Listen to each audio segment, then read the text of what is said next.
Hi everyone, I'm Dali and welcome back to my channel. Today I'll show you how to open Google Sheets. It's free, simple and takes just a few seconds. If you've never used Google Sheets before, this is the perfect place to start.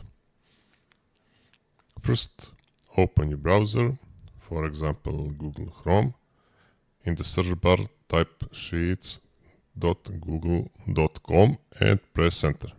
To continue, make sure you're signed in with your Google account. Once the page loads, you'll see the Google Sheets dashboard. Here you can view your existing files and create new ones. To create a new sheet, simple click on the blank icon with the plug sign blank. This will open a fresh, empty spreadsheet where you can start adding your data. If you want to open file you already created, just find it on the list and click on it. The file will open instantly, ready for editing.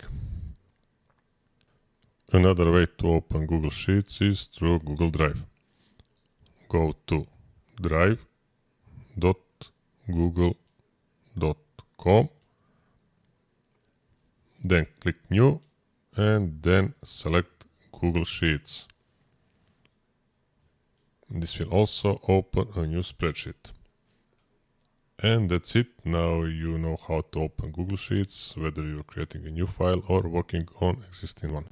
If this video was helpful, don't forget to hit like and subscribe for more tutorials.